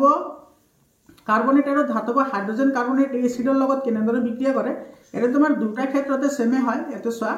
তোমাৰ যেতিয়া ধাতৱ কাৰ্বনেট অৰ্থাৎ সোডিয়াম কাৰ্বনেটে যেতিয়া তোমাৰ এচিডৰ লগত বিক্ৰিয়া কৰিছে, সোডিয়াম ক্লৰাইড ৱাটাৰ আৰু তোমাৰ কাৰ্বন ডাই অক্সাইড গেছ ফৰ্মেশ্যন হৈছে। সিমিলাৰলি তোমাৰ সোডিয়াম হাইড্ৰজেন কাৰ্বনেট অৰ্থাৎ ধাতৱ হাইড্ৰজেন কাৰ্বনেটে তোমাৰ হাইড্ৰক্লৰিক এচিডৰ লগত বিক্ৰিয়া কৰিলেও সোডিয়াম ক্লৰাইড ৱাটাৰ আৰু কাৰ্বন ডাই অক্সাইড গেছ উৎপন্ন হ'ব। ইয়াতে তুমি কিন্তু কোনটো গেছ উৎপন্ন হয় এই গেছটোৰ কথা মনত ৰাখিবা, এইটো তোমাৰ পৰীক্ষাত আহিব পাৰে। ইয়াৰ পিছত চোৱা এইটো বহুত ইম্পৰ্টেণ্ট হয়। আমি সকলোৱে জানো যে কেলছিয়াম অক্সাইডৰ লগত যেতিয়া তোমাৰ ৱাটাৰে ৰিয়াকশ্যন কৰে তেতিয়াহ'লে তোমাৰ কি উৎপন্ন হয় কেলছিয়াম হাইড্ৰক্সাইড উৎপন্ন হয়। আৰু যেতিয়া তোমাৰ এই কেলছিয়াম হাইড্ৰক্সাইডৰ লগত যেতিয়া তোমাৰ কি হয় কাৰ্বন ডাই অক্সাইডে ৰিয়াকশ্যন কৰে তেতিয়াহ'লে কি উৎপন্ন হয় কেলছিয়াম কাৰ্বনেট, লগতে তোমাৰ কি উৎপন্ন হয় ৱাটাৰ উৎপন্ন হয়। এতিয়া চোৱা ইয়াতে তোমাৰ চোৱা কেলছিয়াম হাইড্ৰক্সাইডৰ লগত কাৰ্বন ডাই অক্সাইডে বিক্ৰিয়া কৰাৰ লগে লগে তোমাৰ কি উৎপন্ন হৈছে মাৰ্বল উৎপন্ন হৈছে। কেলছিয়াম কাৰ্বনেটক আমি কি বুলি কওঁ মাৰ্বল বুলি কওঁ। ইয়াতে এতিয়া চোৱা তোমাৰ এই যিখিনি উৎপাদিত পদাৰ্থ আছে এই উৎপাদিত পদাৰ্থৰ মাজত যদি আমি অতিৰিক্তভাৱে মানে তাৰপিছত আৰু আমি কাৰ্বন ডাই অক্সাইড গেছ পঠালোঁ তেতিয়াহ'লে কি উৎপন্ন হ'ব জানানে? তেতিয়াহ'লে উৎপন্ন হ'ব তোমাৰ calcium hydrogen carbonate. Calcium hydrogen carbonate এইটো এটা অদক্ষেপ আছিল, কেলছিয়াম কাৰ্বনেট এটা অদক্ষেপ হিচাপে উৎপন্ন হয়। কিন্তু তোমাৰ ইয়াতে যিটো কেলছিয়াম হাইড্ৰজেন কাৰ্বনেট যিটো উৎপন্ন হ'ব সেইটো তোমাৰ কি হ'ব দ্ৰৱণীয় হ'ব। এইটো কি হ'ব দ্ৰৱণীয় হ'ব, অৰ্থাৎ তোমাৰ কেলছিয়াম কাৰ্বনেটটো নোহোৱা হৈ যাব আৰু কেলছিয়াম হাইড্ৰজেন কাৰ্বনেট তোমাৰ কি হ'ব উৎপন্ন হ'ব। এইটো কথাটো বহুত ইম্পৰ্টেণ্ট হয়, তোমালোকে মনত ৰাখিবা। CBSE বোৰ্ডত তেনেকুৱা ধৰণৰ কুৱেশ্যন আহে তোমালোকৰ আহিব পাৰে। এইটো দিছে চোৱা কেলছিয়াম কাৰ্বনেট আৰু ৱাটাৰৰ লগত ৰিয়াকশ্যন কৰিলে যদি আমি অতিৰিক্তভাৱে কাৰ্বন ডাই অক্সাইড গেছ পঠাওঁ তেতিয়াহ'লে কেলছিয়াম হাইড্ৰজেন কাৰ্বনেট উৎপন্ন হ'ব যিটো তোমাৰ কি হয় পানীত দ্ৰৱণীয় হয়। এইটো মনত ৰাখিবা, ঠিক আছে। ইয়াৰ পিছত চোৱা তোমাৰ এই যিটো কাৰ্যকলাপ আছে কাৰ্যকলাপটো মনত ৰাখিবা। ইয়াতে যেতিয়া তোমাৰ লঘু হাইড্ৰক্লৰিক এচিড ছডিয়াম হাইড্ৰক্সাইডত যেতিয়া তোমাৰ ফিনলফথেলিন যোগ কৰা হ'ব তেতিয়াটো তোমাৰ কি কালাৰ হ'ব পিংক কালাৰ হ'ব। হয়নে? এইটো কি কালাৰ হ'ব পিংক কালাৰ হ'ব। দ্ৰৱটোত তোমাৰ হাইড্ৰক্লৰিক এচিড যোগ কৰিলে তোমাৰ কি হ'ব পিংক কালাৰটো নোহোৱা হৈ যাব, কাৰণ তোমাৰ হাইড্ৰক্লৰিক এচিডে ছডিয়াম হাইড্ৰক্সাইডৰ ধৰ্ম প্ৰশমিত কৰিব। আকৌ তোমাৰ এচিড যোগ কৰিছোঁ, আকৌ এচিড যোগ কৰিলে তোমাৰ কি হ'ব পিংক কালাৰটো আকৌ ঘূৰি আহিব, কাৰণ তোমাৰ এইটো ছডিয়াম হাইড্ৰক্সাইডৰ যিটো দ্ৰৱণিত বা যিটো ঘাৰতা সেইটো তোমাৰ এচিডে আকৌ তোমাৰ কি কৰিব নোহোৱা কৰি দিব। বুজি পাইছানে? তো এতিয়া চোৱা তোমাৰ ইয়াতে এইটো চোৱা এটা আমাৰ প্ৰশমন বিক্ৰিয়া আছে, অৰ্থাৎ তোমাৰ যেতিয়া এচিডে যেতিয়া তোমাৰ ক্ষাৰকৰ লগত বিক্ৰিয়া কৰিব তেতিয়া তোমাৰ ধাতৱ লৱণ আৰু কি উৎপন্ন হ'ব ৱাটাৰ ফৰ্মেশ্যন হ'ব, যাক আমি কি বুলি কওঁ প্ৰশমন বিক্ৰিয়া বুলি কওঁ, অৰ্থাৎ নিউট্ৰেলাইজেশ্যন ৰিয়েকশ্যন বুলি কওঁ। এতিয়া যেনেকুৱা দিছে চোৱা তোমাৰ ছডিয়াম হাইড্ৰক্সাইড এইটো এটা তোমাৰ ক্ষাৰক হয়, এইটো কি হয় এইটো ক্ষাৰক হয়। তাৰ লগতে যেতিয়া তোমাৰ এচিডে ৰিয়েকশ্যন কৰিব এইটো এটা তোমাৰ এচিড হয় হাইড্ৰক্লৰিক এচিড, তেতিয়া তোমাৰ কি উৎপন্ন হ'ব তেতিয়া উৎপন্ন হ'ব ধাতৱ লৱণ অৰ্থাৎ ছডিয়াম ক্লৰাইড, এইটো তোমাৰ ইকুৱাছ হ'ব, লগতে তোমাৰ ৱাটাৰ ফৰ্মেশ্যন হ'ব। তো এই যিটো ৰিয়েকশ্যন আছে এই ৰিয়েকশ্যনটোক তোমাৰ কি বুলি কোৱা হয় প্ৰশমন বিক্ৰিয়া বুলি কোৱা হয়। মনত ৰাখিবা এচিডে ক্ষাৰকৰ লগত বিক্ৰিয়া কৰি লৱণ আৰু পানী উৎপন্ন কৰিলে তাক আমি প্ৰশমন বিক্ৰিয়া বুলি কওঁ। ইয়াৰ পিছত চোৱা এই ৰিয়েকশ্যনটো আমি সকলোৱে জানো যেতিয়া তোমাৰ এচিডে কিন্তু কেতিয়াও তোমাৰ কি কৰিব নোৱাৰে, পানীৰ অনুপস্থিতিত কেতিয়াও হাইড্ৰজেন আয়নটো গঠন কৰিব নোৱাৰে। তো এইটো চব পানীৰ অনুপস্থিতিত, অৰ্থাৎ পানীৰ উপস্থিতিতে হাইড্ৰক্লৰিক এচিডে হাইড্ৰজেন আয়ন উৎপন্ন কৰিব পাৰে। পানীৰ অনুপস্থিতিত কেতিয়াও হাইড্ৰজেন আয়ন বা হাইড্ৰজেন আয়ন উৎপন্ন কৰিব নোৱাৰে। তেতিয়া চোৱা, যেতিয়া হাইড্ৰক্লৰিক এচিডে ৱাটাৰ লগত ৰিয়েকশ্যন কৰিব, তেতিয়া তোমাৰ হাইড্ৰক্লৰিক এচিড আৰু ক্লৰিন আয়নটো তোমাৰ কি হৈ যাব, ছেপাৰেট হৈ যাব। আৰু এই ক্লৰিন যিটো ঋণাত্মক আয়ন আছে, সেই ঋণাত্মক আয়নৰ কাৰণে তোমাৰ কি কৰিব পাৰে, ইহঁতে বিদ্যুৎ পৰিবহন কৰিব পাৰে। তো ইয়াতে তোমাৰ ধুনীয়াকৈ দি আছে, চোৱা হাইড্ৰজেনে অকলে ভৰ্তি থাকিব নোৱাৰে, পানীৰ সৈতে লগ লাগি থাকে। আৰু সেয়ে তোমাৰ হাইড্ৰজেন আয়ন বা হাইড্ৰজেন আয়নটো ৰূপে দেখুৱায়। তো হাইড্ৰজেনে ৱাটাৰ লগত ৰিয়েকশ্যন কৰি তোমাৰ কি কৰিব, হাইড্ৰজেন আয়ন ফৰ্মেশ্যন কৰিব। তোমালোকৰ যিটো মৰিগাঁও ডিষ্ট্ৰিক্ট আছে, মৰিগাঁও ডিষ্ট্ৰিক্টত কিন্তু ইয়াৰ ওপৰত অলৰেডি কুৱেশ্যন আহিছে। মৰিগাঁও ডিষ্ট্ৰিক্টৰ যিটো কুৱেশ্যন পেপাৰ আছে, সেইটো তোমালোকে পাই যাবা 2 দিনৰ ভিতৰত। মই সেইটো সলিউশ্যন কৰিছোঁ, এতিয়া ভিডিঅ'টো ৰেকৰ্ডিং কৰিবলৈ বাকী আছে। এতিয়া চোৱা, সোডিয়াম হাইড্ৰক্সাইড অৰ্থাৎ ক্ষাৰকক যেতিয়া তুমি পানীত দিবা, তেতিয়াহ'লে ইয়াৰ গাঢ়তাটো কমিব। গাঢ়তা কমাৰ লগে লগে ইয়াৰ যিবোৰ আয়ন আছে, সোডিয়ামটো তোমাৰ কি হয়, কেটায়ন হয়, আৰু তোমাৰ এতিয়া হাইড্ৰক্সাইডটো এনায়ন হয়। তো এই দুটা তোমাৰ কি হৈ যাব, ছেপাৰেট হৈ যাব। এইটো চোৱা, সোডিয়ামটো ছেপাৰেট হৈ গৈছে, আৰু তোমাৰ এতিয়া হাইড্ৰক্সাইডটো তোমাৰ কি হৈ যাব, ছেপাৰেট হৈ যাব। সিমিলাৰলি তুমি যদি পটাছিয়াম হাইড্ৰক্সাইডৰ কথা কোৱা, তেতিয়াহ'লে তোমাৰ চেম ধৰণৰ পৰিঘটনা ঘটিব। এতিয়া তোমাৰ পটাছিয়ামটো তোমাৰ পজিটিভ হয়, অৰ্থাৎ কেটায়ন হয়, আৰু তোমাৰ হাইড্ৰক্সাইডটো তোমাৰ কি হয়, এনায়ন হয়। সেইটো ছেপাৰেট হৈ যাব যেতিয়া তুমি পানীত মিহলি কৰিবা। এইটো চোৱা, এইটো তোমাৰ ছেপাৰেট হৈ গৈছে। সিমিলাৰলি তোমাৰ মেগনেছিয়াম হাইড্ৰক্সাইডক যেতিয়া তুমি পানীত দিবা, তো মেগনেছিয়ামটো তোমাৰ 2+ কেটায়ন হয়, অৰ্থাৎ তোমাৰ মেগনেছিয়ামৰ যিটো বেলেঞ্চি সেইটো হৈছে 2, আৰু তোমাৰ ইয়াতে তোমাৰ হাইড্ৰক্সাইডটো ফৰ্মেশ্যন হ'ব। ইয়াৰ পিছত চোৱা, তোমাৰ এই যিটো বাকচ আছে, এই বাকচটো বহুত ইম্পৰ্টেণ্ট হয়। যিবোৰ ক্ষাৰক তোমাৰ পানীত দ্ৰৱীভূত হয়, সেইবোৰক ক্ষাৰ বুলি কোৱা হয়। ঠিক আছে, যিবোৰ ক্ষাৰক পানীত দ্ৰৱীভূত হ'ব, সেইবোৰকে ক্ষাৰ বুলি কোৱা হয়। সেইকাৰণে আমি ক'ব পাৰোঁ যে সকলো ক্ষাৰকে ক্ষাৰ নহয়, কিন্তু সকলো ক্ষাৰেই হৈছে ক্ষাৰক। বুজি পাইছানে? এতিয়া চোৱা, তোমাৰ যেতিয়া এচিড এটা লঘু কৰোঁতে সকলো হাইড্ৰক্সাইড আয়ন উৎপন্ন কৰে, তেতিয়াহ'লে প্ৰশমন বিক্ৰিয়াটো আমি তলত এই ধৰণে ব্যাখ্যা কৰিব পাৰোঁ। এইটো আমি এনেদৰে লিখিব পাৰোঁ, যেতিয়া তোমাৰ এচিড আৰু ক্ষাৰকৰ লগত ৰিয়েকশ্যন ঘটিব, তেতিয়া লৱণ আৰু পানী উৎপন্ন হ'ব। তো এইটো আমি এনেদৰে ৰিপ্ৰেজেণ্ট কৰিব পাৰোঁ। ইয়াৰ পিছত চোৱা, ইয়াৰ পিছত তোমাৰ এইটো চোৱা, এইটো বহুত ইম্পৰ্টেণ্ট এটা কুৱেশ্যন হয়। এতিয়া তোমাৰ দিছে খোৱা লৱণ মানে আমাৰ যিটো টেবুল চল্ট আছে, এইটো সোডিয়াম ক্লৰাইড বুলি কোৱা হয়। আৰু এই সোডিয়াম ক্লৰাইডক তোমাৰ বিভিন্ন ধৰণৰ পণ্য সামগ্ৰী উৎপাদন কৰোঁতে কেঁচা সামগ্ৰী হিচাপে ব্যৱহাৰ কৰা হয়। আৰু কেনেদৰে কেঁচা সামগ্ৰী হিচাপে ব্যৱহাৰ কৰা হয়, এইটো চোৱা, যিটো সোডিয়াম হাইড্ৰক্সাইড আছে আৰু তোমাৰ ইয়াতে ক্লৰিন গেছ আছে, এইটো উৎপন্নৰ কাৰণে তোমাৰ এইটো চোৱা, সোডিয়াম ক্লৰাইডটো পণ্য সামগ্ৰী অৰ্থাৎ কেঁচা সামগ্ৰী হিচাপে ব্যৱহাৰ কৰা হয়। আৰু এই যিটো ৰিয়েকশ্যন আছে, এই ৰিয়েকশ্যনটো তোমাৰ ক্ল'ৰ এলকালি পদ্ধতি বুলিও কোৱা হয়। বহুতেই ইম্পৰ্টেণ্ট হয়। ক্ল'ৰ এলকালি পদ্ধতিৰ যিটো প্ৰিপাৰেশ্যন আছে, অৰ্থাৎ কেমিকেল ৰিয়েকশ্যন আছে, ৰিয়েকশ্যনটো তুমি মনত ৰাখিবা। এতিয়া চোৱা, সোডিয়াম ক্লৰাইডৰ যিটো জলীয় দ্ৰৱ আছে, সেইটোক আমি ব্ৰাইন বুলিও কওঁ। তো এই কথাটো তোমালোকে মনত ৰাখিবা। সোডিয়াম ক্লৰাইডৰ জলীয় দ্ৰৱক ব্ৰাইন বুলি কোৱা হয়, অৰ্থাৎ সোডিয়াম ক্লৰাইডে যেতিয়া পানীৰ লগত মিক্স কৰা হ'ব, তেতিয়া আমি যিটো সলিউশ্যন পাম, সেইটোক আমি কি বুলি ক'ম, ব্ৰাইন বুলি ক'ম। তো ব্ৰাইনৰ মাজেৰে যেতিয়া তোমাৰ বিদ্যুৎ বিশ্লেষণ কৰা হয়, তেতিয়া সোডিয়াম হাইড্ৰক্সাইড, ক্লৰিন আৰু হাইড্ৰজেন গেছ ফৰ্মেশ্যন হয়। এতিয়া চোৱা, যিহেতু সোডিয়াম হাইড্ৰক্সাইড এটা তোমাৰ ক্ষাৰ হয়, সোডিয়াম হাইড্ৰক্সাইড এটা ক্ষাৰ হয়। ক্ষাৰ মানে কি, এইটো এটা ক্ষাৰক হয়, যিটো পানীত দ্ৰৱীভূত হয়, অৰ্থাৎ এইটো এটা ক্ষাৰ হয়। তো এই ক্ষাৰৰ পৰা তোমাৰ কি আহিছে, এলকালি আহিছে। ক্ষাৰৰ পৰা আহিব তোমাৰ এলকালি, আৰু যিহেতু ক্লৰিন গেছ আহিছে, তো ক্লৰিনৰ পৰা আহিব তোমাৰ ক্ল'ৰ'। সেইকাৰণে এইটোক তোমাৰ কি বুলি কোৱা হয়, ক্ল'ৰ এলকালি পদ্ধতি বুলি কোৱা হয়। ইয়াৰ পিছত তুমি আৰু এটা কথা ইয়াতে মনত ৰাখিবা। এইটো চোৱা, যিটো তোমাৰ ব্ৰাইনৰ যিটো বিদ্যুৎ বিশ্লেষণ আছে, ব্ৰাইনৰ বিদ্যুৎ বিশ্লেষণ, তেতিয়া তোমাৰ চোৱা, এইটো এনডত ক্লৰিন গেছ জমা হয়, আৰু তোমাৰ কেথডত হাইড্ৰজেন গেছ জমা হয়। মনত ৰাখিবা, এইটো কিন্তু ইম্পৰ্টেণ্ট হয়। কেথডত আহিব হাইড্ৰজেন গেছ, আৰু এনডত আহিব তোমাৰ ক্লৰিন গেছ, কাৰণ এনডটো পজিটিভ হয়, সেইকাৰণে তোমাৰ ইয়াতে নিগেটিভটো আহিছে, কাৰণ ক্লৰিনটো নিগেটিভ হয়। আৰু কেথডটো তোমাৰ কি হয়, কেথডটো তোমাৰ নিগেটিভ হয়, সেইকাৰণে তোমাৰ হাইড্ৰজেনটো পজিটিভ, কাৰণে ইয়াতে তোমাৰ হাইড্ৰজেনটো আহিছে। বুজি পাইছানে? এই কথাখিনি তোমালোকে মনত ৰাখিবা। আৰু ইয়াৰ যিটো ব্যৱহাৰ আছে, এইটো চোৱা, এতিয়া ব্যৱহাৰখিনিও দিয়া আছে। ইন্ধন, কৃত্ৰিম মাখন, ৰাসায়নিক সাৰৰ বাবে এইটো ব্যৱহাৰ কৰা হয়। আৰু তোমাৰ ইয়াতে যিটো আছে, পানী পৰিশোধন, চুইমিং পুল, PVC পাইপ, বীজাণুনাশক, CFC কীটনাশক, সেইবোৰৰ কাৰণে ইউজ কৰা হয়। ইয়াৰ পিছত চোৱা, ব্লিচিং পাউডাৰ। এইটো ব্লিচিং পাউডাৰ, ইয়াতে যিবোৰ তোমাৰ ব্যৱহাৰ আছে, এই ব্যৱহাৰখিনি তোমালোকে বহুত ইম্পৰ্টেণ্ট হয়, তোমালোকে এইখিনি মনত ৰাখিবা। ইয়াৰ পিছত চোৱা, তোমাৰ যিটো বেকিং ছ'ডা আছে, সেই বেকিং ছ'ডাটো আমি কেনেকৈ প্ৰস্তুত কৰিব পাৰোঁ। এইটো চোৱা, তোমাৰ যেতিয়া এইটো তোমাৰ কি হয়, ব্ৰাইন হয়, এইখিনি মানে হৈছে ব্ৰাইন। ঠিক আছে, সোডিয়াম ক্লৰাইড তাৰপিছত পানী যোগ কৰিলে তোমাৰ কি হৈ যাব, এইটো এটা সলিউশ্যন হ'ব, আৰু সেই সলিউশ্যনক আমি কি বুলি ক'ম, অৰ্থাৎ দ্ৰৱ হ'ব। সেই দ্ৰৱক আমি কি বুলি ক'ম, ব্ৰাইন বুলি ক'ম। তো ব্ৰাইনৰ মাজেৰে যদি তুমি কাৰ্বন ডাই অক্সাইড আৰু এমনিয়া ৰিয়েকশ্যন কৰে, তেতিয়াহ'লে তোমাৰ এমনিয়াম ক্লৰাইড আৰু সোডিয়াম হাইড্ৰজেন কাৰ্বনেট উৎপন্ন হয়। এইটো হৈছে আমাৰ কি বেকিং সোডা এইটো আমি কি বুলি কওঁ বেকিং সোডা বুলি কওঁ তো ইয়াৰে যেটো তোমাৰ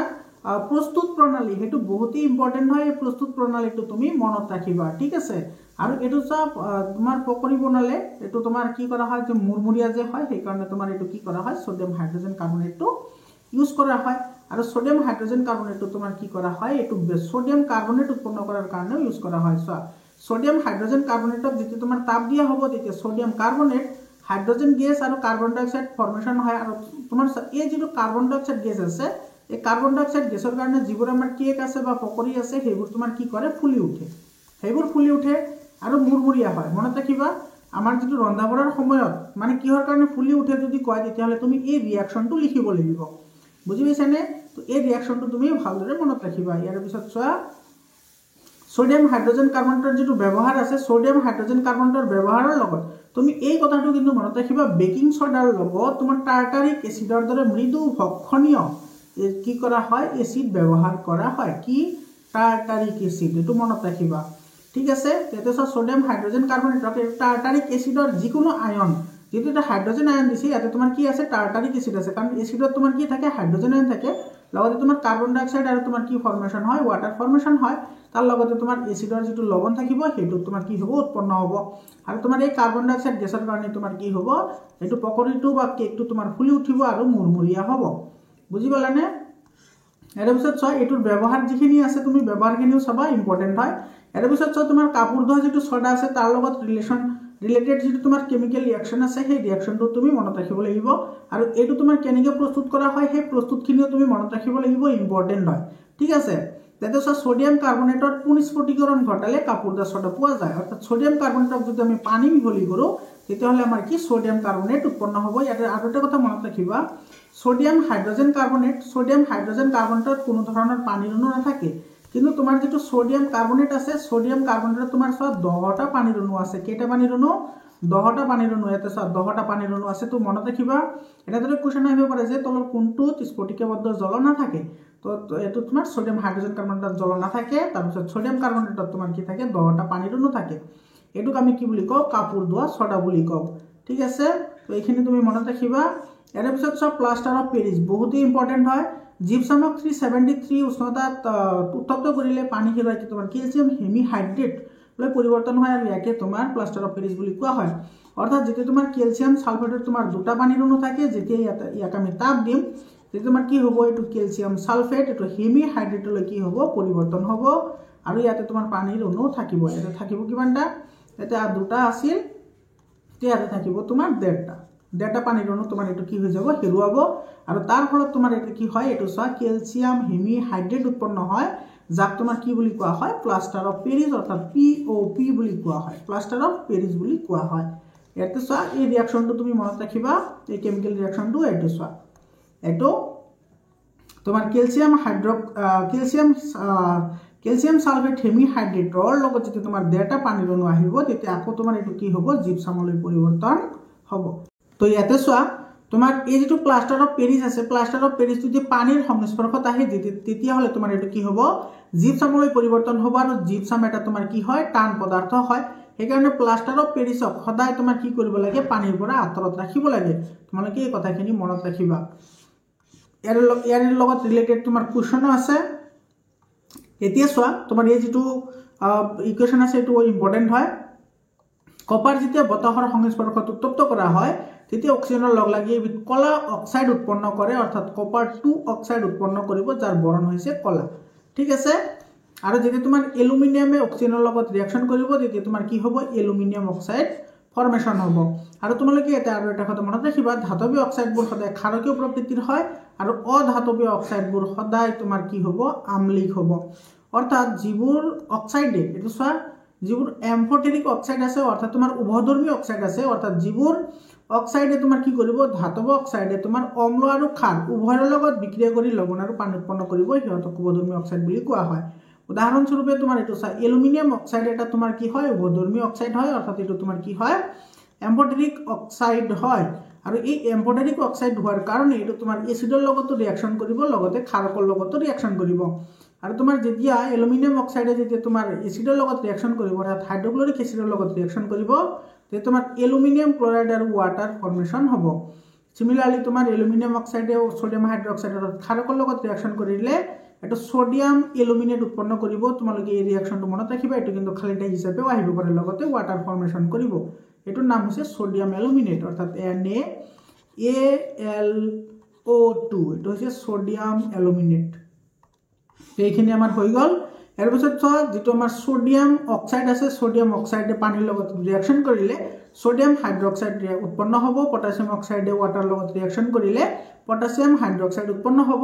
আৰু তোমালোকে ভালদৰে লক্ষ্য কৰিলে দেখা পাইছা এই দুটা হৈছে তোমাৰ সংযোজন বিক্ৰিয়া, কাৰণ ইয়াতে তোমাৰ কি হৈছে, এইটো চোৱা বিক্ৰিয়ক পদাৰ্থ দুটা আছে আৰু বিক্ৰিয়াজাত পদাৰ্থ মাত্ৰ এটা আছে। বুজি পালানে? ইয়াৰ পিছত চোৱা, আমাৰ এইফালে যেতিয়া তোমাৰ এইটো চোৱা, যেতিয়া তোমাৰ প্ৰবল বেগেৰে বিক্ৰিয়া কৰে কোনে কোনে, সেইটোতো কিন্তু তুমি মনত ৰাখিব লাগিব। যিটো আমাৰ পটাছিয়াম আৰু সোডিয়াম আছে, এই ধাতু দুটা একেবাৰে সক্ৰিয়ত, যিটো আমাৰ সক্ৰিয়তম শ্ৰেণী আছে বা সক্ৰিয়তাৰ শ্ৰেণী আছে, সেইটোৰ একেবাৰে ওপৰৰ দুটা ধাতু। তো ওপৰৰ যদি ধাতু হয় তেতিয়াহ'লে ইহঁতৰ সক্ৰিয়তা আটাইতকৈ বেছি হয়, আৰু ইহঁতে ঠাণ্ডা পানী অথবা গৰম পানী দুটাৰে লগতে প্ৰবল বেগেৰে বিক্ৰিয়া কৰিব। পটাছিয়াম হাইড্ৰক্সাইড আৰু সোডিয়াম হাইড্ৰক্সাইড ফৰ্মেশ্যন কৰিব, লগতে হাইড্ৰজেন গেছ উৎপন্ন কৰিব। আৰু তোমাৰ এই হাইড্ৰজেন গেছ ইমানেই স্পীডত উৎপন্ন হ'ব আৰু তাৰ লগতে তোমাৰ ইমানেই তাপ উৎপন্ন হ'ব যে লগে লগে সেইটো তোমাৰ কি কৰিব, জ্বলি উঠিব। আৰু সেইকাৰণে তোমাৰ সোডিয়াম, পটাছিয়াম বা লিথিয়ামৰ নিচিনা ধাতুবোৰক সদায় কেৰাচিন তেলত ডুবাই ৰখা হয়। তোমালোকে এইবোৰ কথা মনত ৰাখিবা, মই গোটেইখিনি ৰেফাৰেঞ্চিয়েল কথা কৈ আছোঁ। তো ইয়াতে তোমাৰ সোডিয়ামে যেতিয়া তোমাৰ কি কৰিব,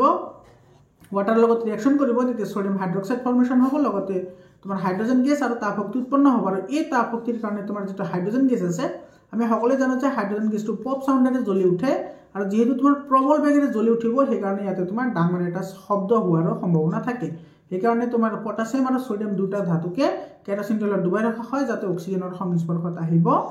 নোৱাৰে। এতিয়া চোৱা, তোমাৰ যিটো কেলছিয়াম গেছ আছে, কেলছিয়াম যিটো ধাতু আছে, কেলছিয়াম ধাতুৱে তোমাৰ ৱাটাৰৰ লগত কম বেগেৰে বিক্ৰিয়া কৰিব, কেলছিয়াম হাইড্ৰক্সাইড উৎপন্ন কৰিব, লগতে তোমাৰ হাইড্ৰজেন উৎপন্ন কৰিব। ইয়াতেও তোমাৰ তাপ শক্তি উৎপন্ন হ'ব, কিন্তু তাপ শক্তি উৎপন্ন হোৱা যিহেতু তোমাৰ কম বেগেৰে বিক্ৰিয়া কৰিব, সেইকাৰণে উৎপন্ন হোৱা তাপে হাইড্ৰজেন গেছক জ্বলাব নোৱাৰে। আৰু ইয়াতে কিন্তু এটা কথা মনত ৰাখিবা যে বহুতেই ইম্পৰ্টেণ্ট হয়, যে তোমাৰ কেলছিয়ামে যেতিয়া তোমাৰ ৱাটাৰৰ লগত ৰিয়াকশ্যন কৰে, এইটোতো তোমাৰ লাহে লাহে বিক্ৰিয়া কৰিব, আৰু তোমাৰ লাহে লাহে বিক্ৰিয়া কৰাৰ কাৰণে যিখিনি তাপ শক্তি উৎপন্ন হ'ব, সেই তাপে তোমাৰ হাইড্ৰজেন গেছক জ্বলাব নোৱাৰে। ফলত তোমাৰ কি হয়, এই যিটো হাইড্ৰজেন গেছ আছে, হাইড্ৰজেন গেছটো তোমাৰ কি কৰে, এই কেলছিয়ামৰ পৃষ্ঠত লাগি ধৰে। এনেকুৱা ধৰা কেলছিয়াম আছে, এটা পৃষ্ঠত লাগি ধৰিব, আৰু সেইকাৰণে তোমাৰ কেলছিয়ামটো তোমাৰ যদি কোনো পাত্ৰত ৰাখা, এইটো তোমাৰ উপঙিবলৈ ধৰিব, উপঙি থাকিব। বুজি পাইছানে? চিমিলাৰলি যিটো তোমাৰ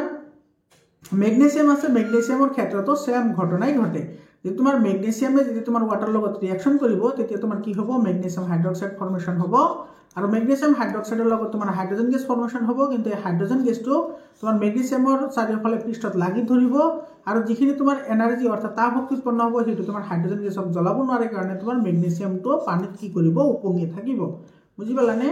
আৰু ইয়াতে তোমাৰ চোৱা, এলুমিনিয়াম, জিংক যিবোৰ আছে, এলুমিনিয়াম, আইৰণ, জিংক, এই ধাতুৱে ঠাণ্ডা অথবা গৰম পানীৰ লগত বিক্ৰিয়া নকৰে, কিন্তু ইহঁতে উতলা পানীৰ বাষ্পৰ লগত বিক্ৰিয়া কৰে। এইটো মনত ৰাখিবা। তো এলুমিনিয়ামে তোমাৰ ৱাটাৰৰ লগত ৰিয়াকশ্যন কৰিলে তোমাৰ এলুমিনিয়াম অক্সাইড আৰু হাইড্ৰজেন গেছ ফৰ্মেশ্যন কৰিব, আৰু আইৰণে যেতিয়া তোমাৰ ৱাটাৰৰ লগত ৰিয়াকশ্যন কৰিব, আইৰণ অক্সাইড আৰু হাইড্ৰজেন গেছ ফৰ্মেশ্যন কৰিব। মনত ৰাখিবা। ইয়াতে তুমি মনত ৰাখিব লাগিব যে তোমাৰ এলুমিনিয়াম, আইৰণ বা তোমাৰ জিংক, এইবোৰ ধাতুৱে ঠাণ্ডা অথবা গৰম পানী কোনোটোৰে লগত বিক্ৰিয়া নকৰে, কিন্তু তোমাৰ পানীৰ বাষ্পৰ লগত বিক্ৰিয়া কৰে। অৰ্থাৎ তোমাৰ পানীৰ যিটো ষ্টেট থাকিব, সেইটো তোমাৰ গেছ হ'ব লাগিব। ইয়াতে চোৱা, ইয়াতে যে পানী লিখিছে, তাতে তোমাৰ কি লিখিছে, জি লিখিছে। বৰ্তমান ছাত্ৰ ছাত্ৰীসকল, তোমালোকৰ যিটো কেমিকেল ৰিয়াকশ্যনছ আছে, যিবোৰ সেই ৰিয়াকশ্যনবোৰৰ কিন্তু যিবোৰ ষ্টেট মেনশ্যন কৰা হয়, ষ্টেটবোৰ কিন্তু তোমালোকে ভালদৰে লক্ষ্য কৰিবা। কেতিয়াবা আমাৰ ষ্টেট লিখোঁতে যদি গণ্ডগোল হয়, তাতে তোমাৰ নম্বৰ কাটা যোৱাৰ সম্ভাৱনা থাকে। বুজি পালানে? ইয়াৰ পিছত চোৱা, ইয়াৰ পিছত আছে আমাৰ এই কথাটো তুমি মনত ৰাখিবা, যেতিয়া তোমাৰ নাইট্ৰিক এচিডে কোনো ধাতুৰ লগত বিক্ৰিয়া কৰে, তেতিয়াহ'লে কিন্তু কোনো ধৰণৰ হাইড্ৰজেন গেছ নিৰ্গত নহয়। কাৰণ কি, তোমাৰ নাইট্ৰিক হৈছে এবিধ জাৰক পদাৰ্থ। জাৰক পদাৰ্থ মানে কি, এটা তোমাৰ যিয়ে তোমাৰ বেলেগক কি কৰিব, অক্সিজেন দিব। বেলেগক অক্সিজেন দিলে তাক কি বুলি কোৱা হয়, জাৰক পদাৰ্থ বুলি কোৱা হয়। তো যিটো আমাৰ নাইট্ৰিক এচিড আছে, এইটো এবিধ জাৰক পদাৰ্থ হয়। তো বেলেগক অক্সিজেন দিব, বেলেগক অক্সিজেন দি কি কৰিব, নাইট্ৰজেন অক্সাইড বা নাইট্ৰজেন ডাই অক্সাইডলৈ কি হ'ব, নিজে পৰিৱৰ্তিত হৈ যাব, অৰ্থাৎ বিজাৰিত হৈ যাব। বিজাৰিত হোৱা মানে অক্সিজেন এৰি দিয়া। বুজি পালানে সেইকাৰণে তোমাৰ কি নকৰে নাইট্ৰিক এসিডে ধাতুৰ লগত বিক্ৰিয়া কৰি কোনো ধৰণৰ হাইড্ৰোজেন গেছ উৎপন্ন নকৰে এইটো মনত ৰাখিবা আৰু সো এই যেটো তোমাৰ ধাতুৰ সক্ৰিয়তাৰ ক্ৰম আছে এইটো মনত ৰাখিবা মেগনেছিয়াম এলুমিনিয়াম জিংক আৰু আইৰন আৰু এফালে তোমাৰ যেটো অম্লৰাজ আছে অৰ্থাৎ একুয়া ৰেজিয়া আছে এই একুয়া ৰেজিয়াৰ বিষয়ে তোমালোকে মনত ৰাখিবা ইয়াতে তোমাৰ যেটো এটো ঘাৰ হাইড্ৰক্লোৰিক এসিড আৰু ঘাৰ নাইট্ৰিক এসিড এটো তোমালোকে কিন্তু ইয়াৰে ৰেশিওটো মনত ৰাখিবা হাইড্ৰক্লোৰিক এসিড আৰু কি আছে নাইট্ৰিক এসিড আছে ঠিক আছে তো ইয়াৰে তোমাৰ কি হ'ব 3:1 হ'ব তো তোমালোকৰ কিছুমান জিলাত তোমাৰ এনেকুৱা ধৰণৰ এমসিকিউ আহে তো যিবোৰ এমসিকিউ তোমাৰ কি হয় আগতে নাইট্ৰিক এসিড দিয়া থাকে চাবা দেই আগতে নাইট্ৰিক এসিড তাৰ পিছত দিয়া থাকে তোমাৰ হাইড্ৰক্লোৰিক এসিড তেতিয়া হলে তোমাৰ কি হ'ব ৰেশিওটো তোমাৰ চেঞ্জ হৈ যাব অৰ্থাৎ 1:3 হ'ব তেতিয়া তোমালোকে এটো বহুতে কমেন্ট কৰি জনোৱা যে স্যাৰ এটো ভুল নহয় তোমালোকে এই ৰেশিওটো চাবা যে কোনটো আগত আছে ৰেশিওটো তোমাৰ যেনেকুৱা থাকিব আমি তেনেকৈ ৰেশিওটো ওলাম না তোমাৰ নাইট্ৰিক এসিডটো আগত থাকিলে 1 আহিব আৰু হাইড্ৰক্লোৰিকটো পিছত থাকিলে 3 হ'ব আৰু যদি হাইড্ৰক্লোৰিক আগত থাকে তেতিয়া হলে 3:1 হ'ব বুজি পালানে ইয়াৰ পিছত এই যেটো তোমালোকক কৈ আছিলো মই বাৰে বাৰে তোমাৰ এই যেটো সক্ৰিয়তাৰ যেটো ক্ৰম আছে সেই ক্ৰমটো বহুত ইম্পৰ্টেন্ট মনত ৰাখিবা সৰ্বপ্ৰথম আহিব তোমাৰ এনেকে মনত ৰাখিব পাৰা এটো তোমাৰ যেটো প্ৰথম যিকেটা আখৰ আছে না তুমি সেই আখৰকেটাৰে লগ লগাই তুমি এটা বাক্য গঠন কৰা ঠিক আছে আৰু তুমি সেই বাক্যটো মনত ৰাখা তেতিয়া হলে তোমাৰ হৈ যাব অলপ অজীব লাগিব যে কেনেকুৱা ধৰণৰ সেন্টেন্স এটো হল তথাপি কিন্তু তুমি যদি মনত ৰাখিব পাৰা তেতিয়া হলে কিন্তু তোমাৰ কাৰণে বহুত ফায়দামند হয় তো এক নম্বৰতে আহিব potassium sodium calcium magnesium aluminium zinc iron lead হয় তাৰ পিছত আহিব তোমাৰ হাইড্ৰোজেন এটো হাইড্ৰোজেন কপাৰ এটো মাৰ্কিউৰি সিলভাৰ আৰু গোল্ড ঠিক আছে ইয়াৰ পিছত তোমাৰ এটো তোমাৰ যেটো এই যেটো গঠন আছে মই একিটা তোমালোকক শিকাই দিছো সোডিয়াম ক্লোৰাইড তাৰ পিছত আছে তোমাৰ ম্যাগনেসিয়াম ক্লোৰাইড কাৰ্বন ডাই অক্সাইড তাৰ পিছত ক্যালসিয়াম ক্লোৰাইড সোডিয়াম অক্সাইড এইকেটাৰ গঠন লৈ মই এটা ভিডিও অলৰেডি আপলোড কৰিছো তোমালোকে যদি ভিডিওটো চোৱা নাই তেতিয়া হলে ভিডিওটো চাই লোৱা তোমালোকৰ কাৰণে দৰকাৰী হয় ইয়াৰ পিছত তোমাৰ আয়নীয় যৌগ যিবোৰ আছে হেবোৰৰ ধৰ্মবোৰ কি হয় এটো ম্যাগনেসিয়াম ক্লোৰাইড এখিনি গুটেখিনি তোমালোকক বুজাই দিছো তোমালোকে ভিডিওটো চাই লবা এতিয়া আহিছো এটো বহুত ইম্পৰ্টেন্ট হয় তোমাৰ সিনাবাৰ কি এটো সিনাবাৰ হৈছে মাৰ্কিউৰিৰ এটা আকৰিক যাৰ সংকেত হৈছে HGS ঠিক আছে আৰু ইয়াক যেতিয়া উত্তপ্ত কৰা হয় তেতিয়া হলে তোমাৰ এটো কি হয় মাৰ্কিউৰিক অক্সাইডলৈ পৰিৱৰ্তন হয় আৰু তাৰ পিছত যদি অধিক উত্তপ্ত কৰো তেতিয়া হলে মাৰ্কিউৰিক অক্সাইডৰ পৰা তোমাৰ কি হ'ব মাৰ্কিউৰি উৎপন্ন হ'ব তো এই ৰিঅ্যাকশন দুটা তুমি মনত ৰাখিবা মাৰ্কিউৰি তোমাৰ সিনাবাৰৰ পৰা আমি কেনেকে মাৰ্কিউৰি সংশ্লেষণ কৰিব পাৰো হেতুৰ লগত ৰিলেটেড এই দুটা ৰিঅ্যাকশন এই ৰিঅ্যাকশন দুটা তুমি মনত ৰাখিবা প্ৰথমতে এটো হাইড্ৰোজেন সালফাইড এটো তোমাৰ HGS হ'ব এটো H2S নহয় এটো হ'ব তোমাৰ HGS যেতিয়া তোমাৰ অক্সিজেনৰ লগত ৰিঅ্যাকশন কৰিব তেতিয়া হলে আমাৰ তাপ দিলে এটো মাৰ্কিউৰিক অক্সাইড উৎপন্ন হ'ব লগতে সালফাৰ ডাই অক্সাইড উৎপন্ন হ'ব আকৌ তোমাৰ যেটো মাৰ্কিউৰিক অক্সাইড এই মাৰ্কিউৰিক অক্সাইডক যদি আমি আৰু তাপ দিও তেতিয়া হলে তোমাৰ এটো কি হ'ব মাৰ্কিউৰিক আৰু অক্সিজেনলৈ বিযোজিত হৈ যাব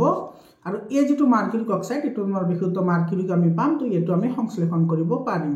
ঠিক আছে ইয়াৰ পিছত যেটো আমাৰ কপাৰৰ আকৰিক আছে কপাৰৰ আকৰিক এটো তোমাৰ কিউপ্ৰাছ সালফাইড বুলি কয় ঠিক আছে কিউপ্ৰাছ সালফাইড তো এটুক যেতিয়া আমি তাপ দিম সিমিলাৰলি এটো প্ৰথমতে তাপ দিলে তোমাৰ এটো কিউপ্ৰিক অক্সাইড আৰু সালফাৰ ডাই অক্সাইডলৈ পৰিৱৰ্তন হ'ব আকৌ যেটো কিউপ্ৰিক অক্সাইড যেটো আছে এই অক্সাইডক আমি যদি অতিৰিক্ত ভাবে যদি আমি তাপ দিও তেতিয়া হলে তোমাৰ কপাৰ আৰু সালফাৰ ডাই অক্সাইডলৈ বিযোজিত হ'ব আৰু ইয়াৰ পৰা আমি এই কপাৰটো কি কৰিব পাৰিম সংশ্লেষণ কৰিব পাৰিম ইয়াৰ পিছত আমাৰ তাপজাৰণ আৰু দগ্ধীকৰণ যেটো ইম্পৰ্টেন্ট হয় তো এটো তাপ জাৰণ কাক কয় আৰু দগ্ধীকৰণ কাক কয় তুমি দুটা ডেফিনেশন তুমি কিন্তু মনত ৰাখিব লাগিব এটো ধাতব সালফাইড আৰু কাৰ্বনেট আকৰক তোমাৰ অক্সাইডলৈ কি কৰা হয় পৰিৱৰ্তন কৰা হয় তেতা আছে অতিৰিক্ত বায়ুৰ উপস্থিতিত যদি উচ্চ তাপ কৰি সালফাইড আকৰ ধাতব অক্সাইডলৈ পৰিৱৰ্তন কৰা হয় তাক আমি কি বুলি কওঁ তাপ জাৰণ বুলি কওঁ মনত ৰাখিবা মানে তাপ জাৰণ হলে তোমাৰ কি হ'ব সালফাইড আকৰবোৰ ধাতব অক্সাইডলৈ পৰিৱৰ্তন হ'ব আৰু যদি দগ্ধীকৰণ হয় তেতিয়া হলে তোমাৰ কাৰ্বনেট আকৰিকবোৰ তোমাৰ কি হ'ব ধাতব অক্সাইডলৈ পৰিৱৰ্তন হ'ব আৰু ইয়াতে তোমাৰ লাগিব পৰিমিতি বায়ু আৰু ইয়াতে লাগিব অতিৰিক্ত বায়ু ঠিক আছে এটো মনত ৰাখিবা এটো তোমাৰ তাপ জাৰণত সদায় তোমাৰ সালফাইড আকৰবোৰক তোমাৰ কি কৰা হয় ধাতব অক্সাইডলৈ পৰিৱৰ্তন কৰা হয় এটো দিছে আৰু তোমাৰ যেটো দগ্ধীকৰণ আছে তাতে তোমাৰ কাৰ্বনেট আকৰিক সদায় তোমাৰ কি কৰা হয় ধাতব অক্সাইডলৈ পৰিৱৰ্তন হয় এইটো চোৱা তোমাৰ যেটো তাপ জাৰণৰ যেটো বিক্ৰিয়া আছে তাপ জাৰণৰ বিক্ৰিয়াটো তোমালোকে মনত ৰাখিবা এটো জিংক সালফাইডক অক্সিজেনৰ লগত বিক্ৰিয়া কৰিলে অৰ্থাৎ তাপ দিলে তোমাৰ কি হ'ব জিংক অক্সাইড আৰু সালফাৰ ডাই অক্সাইড উৎপন্ন হ'ব আৰু দগ্ধীকৰণ হৈছে তোমাৰ জিংক কাৰ্বনেট অৰ্থাৎ ধাতব কাৰ্বনেটক তাপ দিলে প্ৰথমতে ধাতব অক্সাইডলৈ পৰিৱৰ্তন হ'ব লগতে কাৰ্বন ডাই অক্সাইড গেছ উৎপন্ন হ'ব এটাৰ পিছত চোৱা যেটো জিংক অক্সাইড আছে জিংক অক্সাইডটো তোমাৰ কি কৰা হয় কাৰ্বনৰ লগত দাহিত কৰিলে তো অৰ্থাৎ কাৰ্বনৰ লগত ৰিঅ্যাকশন কৰিলে জিংক আৰু কাৰ্বন মনোক্সাইড গেছ তোমাৰ কি হয় উৎপন্ন হয় আৰু চোৱা এটো জাৰণ বিজাৰণ সম্বন্ধেটো আমি আগতে পঢ়ি আহিছো এটো চোৱা ধাতব যৌগবোৰ বা ধাতব যৌগৰ পৰা ধাতুলৈ পৰিৱৰ্তন কৰা যেটো প্ৰক্ৰিয়া হেতুক আমি বিজাৰণ বুলিয়ে কওঁ কাৰণ কি এটো চোৱা তোমাৰ জিংক অক্সাইড আছিল অৰ্থাৎ এটো ধাতব অক্সাইড নহয় ধাতব অক্সাইডৰ পৰা এটো আমি যদি হিট দিব লাগে বা তোমাৰ যদি কাৰ্বন লাগে তেতিয়া হলে তোমাৰ কি হ'ব এই দুটা পৰা এটো তোমাৰ কি হ'ব ধাতু উৎপন্ন হ'ব লগতে ইয়াতে তোমাৰ ইয়াৰে যেটো অক্সাইড উৎপন্ন হ'ব অৰ্থাৎ তোমাৰ গেছজাতীয় পদাৰ্থ উৎপন্ন হ'ব যেহেতু তোমাৰ এটো তোমাৰ কি হৈছে ইয়াতে তোমাৰ অক্সিজেন আছিল ইয়াতে তো কিন্তু অক্সিজেন নোহোৱা হৈ গৈছে অৰ্থাৎ এটো কি হৈছে বিজাৰণ হৈছে সেই কাৰণে তোমাৰ এটো কি বুলি কোৱা হয় বিজাৰণ বিক্ৰিয়া বুলিও কোৱা হয় ইয়াৰ পিছত চোৱা এটো চোৱা থাৰ্মিক বিক্ৰিয়া বহুত ইম্পৰ্টেন্ট হয় থাৰ্মিক বিক্ৰিয়াবোৰ তোমালোকে ভালদৰে চাই যাবা এটো চোৱা ম্যাঙ্গানিজ ডাই অক্সাইড এলুমিনিয়াম গুৰিৰ লগত উত্তপ্ত কৰিলে এই বিক্ৰিয়াটো ঘটে এইটো বিক্ৰিয়া ঘটে আৰু এই বিক্ৰিয়াটো তোমাৰ কি হয় ম্যাঙ্গানিজ ডাই অক্সাইডৰ লগত যেতিয়া তোমাৰ এলুমিনিয়ামে বিক্ৰিয়া কৰিব তেতিয়া তোমাৰ ম্যাঙ্গানিজ এলুমিনিয়াম অক্সাইড আৰু হিট উৎপন্ন কৰিব আৰু ইয়াতে উৎপন্ন হোৱা হিটটো ইমানেই বেছি যে তোমাৰ ম্যাঙ্গানিজ আৰু এলুমিনিয়াম যেটো উৎপন্ন হ'ব হেতু তোমাৰ গলিত অৱস্থাত পোৱা যায় অৰ্থাৎ এটো তোমাৰ কি বিগলিত অৱস্থাত পোৱা যায় সেই কাৰণে এটো তোমাৰ ৰেল লাইন জোৰা দিবলৈ ইউজ কৰা হয় ইয়াতে তোমাৰ দিছে চোৱা ডায়াগ্ৰামটো দি দিছে ক'ত ইউজ কৰা হয় আৰু এই চোৱা থাৰ্মিক বিক্ৰিয়াটো যেটো তোমাৰ আইৰন অক্সাইড অৰ্থাৎ আইৰন 3 অক্সাইড এলুমিনিয়ামৰ লগত বিক্ৰিয়া কৰে তেতিয়া তোমাৰ এটো জোৰা দিবলৈ ৰেল লাইন বা